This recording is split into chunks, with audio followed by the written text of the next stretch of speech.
Je continue sur le show don't tell, qui est, je l'ai dit, pour moi l'un des points les plus importants lorsque vous écrivez une histoire. Et je le redis souvent lorsque je reçois des manuscrits, je sais dès le début si ça fonctionne à ce niveau-là ou non. Et je ne compte plus le nombre de fois où on a refusé un manuscrit en disant eh ben, le show don't tell, il faut que vous le maîtrisiez, renseignez-vous sur la question. C'est vraiment c'est un fondamental de l'écriture. Pas toujours explicité, bien sûr.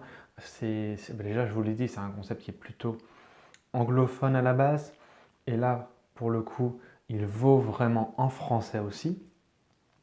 Donc c'est pas quelque chose qui est souvent explicité, mais il vaut la peine de le chercher.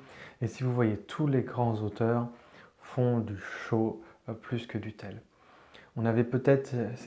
alors, un point qu'il ne faut pas confondre, j'y reviendrai plus tard, c'est le show et le tel, ce n'est pas forcément l'action et les descriptions.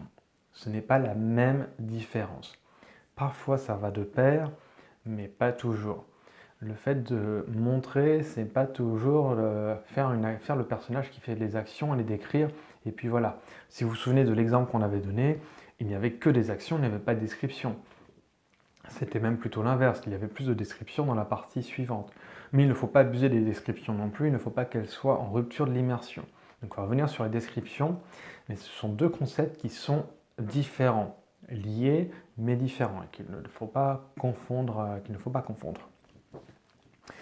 Donc la question du show, comment est-ce qu'on fait pour vraiment que ça fonctionne, pour vraiment faire cette immersion? Donc j'ai déjà parlé d'essence. Et l'essence, ça fonctionne très bien.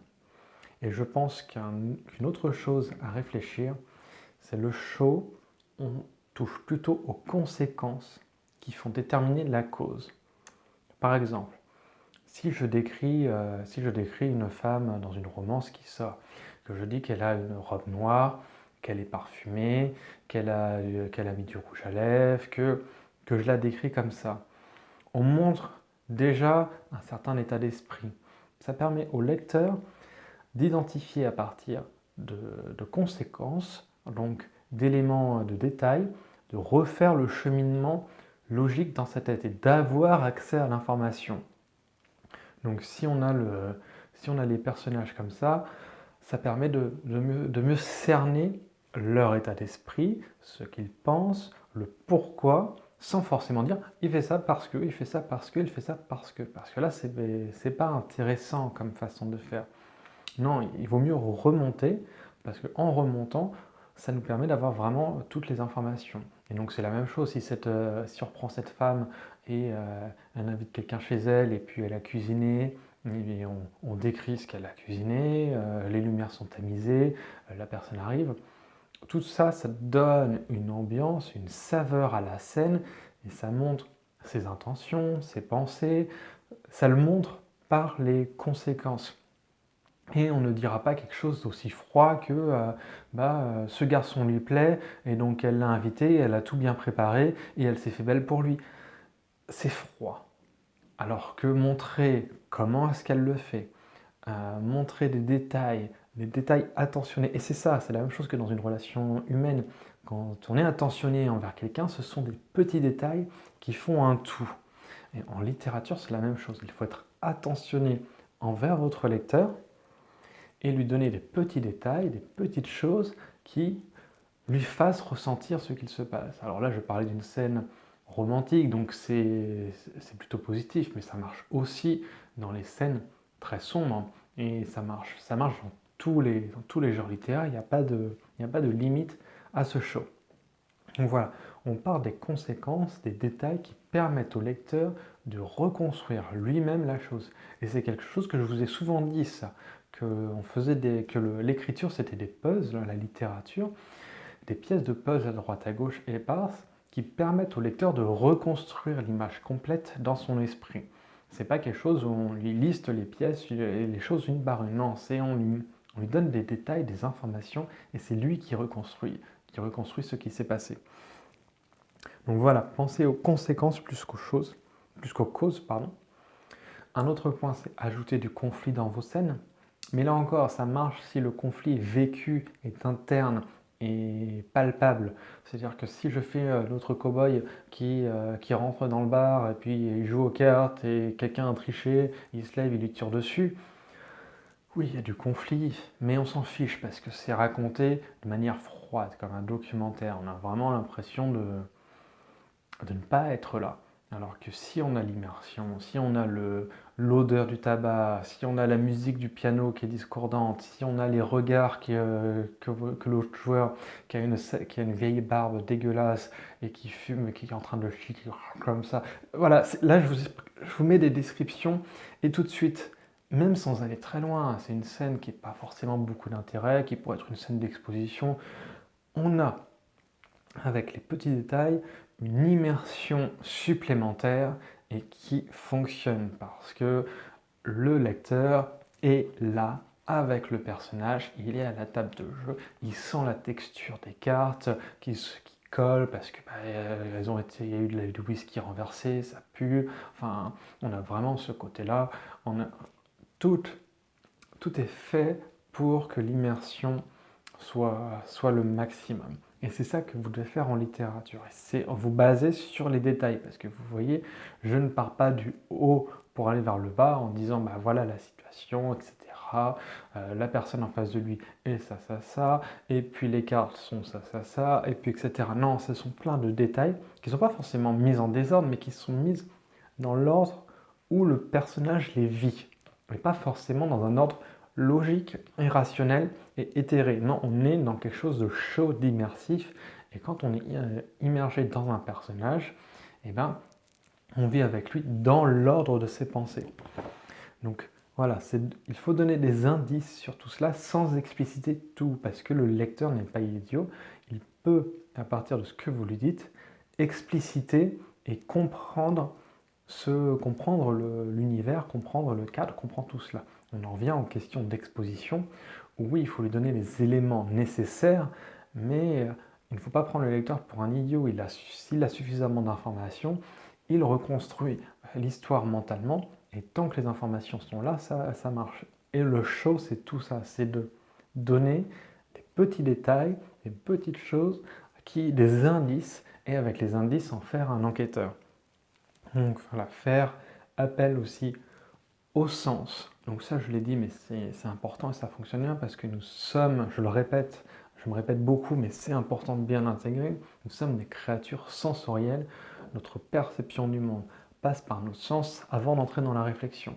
Et il faut donner tout cela au lecteur. Il faut donner les sens et les cinq. Nous sommes des créatures qui sont plutôt basées sur le sens visuel. En général, les descriptions sont plutôt visuelles, mais ce ne sont pas les seuls sens. Le toucher est aussi très important. Et le toucher, c'est quelque chose qui peut se redonner par la lecture. L'odorat aussi, l'ouïe, le goût, tout peut se communiquer au lecteur. Et il s'agit d'en donner un petit peu de chaque pour vraiment poser les ambiances. Ça fonctionne très bien. Un exemple que moi j'utilise régulièrement et qui est souvent oublié dans les textes, c'est la météo. Alors, sans aller dans l'exagération, mais le temps est important, permet aussi de moduler les humeurs. Ça, on s'en rend compte dans la vie réelle. La météo a une influence sur l'être humain. Pourquoi ça n'en aurait pas en littérature? Et quand vous dites que dehors il pleut des cordes, que les personnages sont trempés, etc., là aussi, ça donne des éléments supplémentaires qui ne sont pas toujours aussi important pour l'intrigue. Peut-être que ça en a dans une intrigue, et puis il y a par exemple, alors là c'est dans un jeu vidéo qui s'appelle Heavyweight, donc pluie battante en français, et on a un personnage qui va être noyé à cause des pluies qui au fil des jours remplissent une cuve, etc. Donc là, la pluie est une importance dans l'ambiance, mais aussi dans le fond. C'est-à-dire, est-ce que c'est nécessaire que ce soit aussi dans le fond?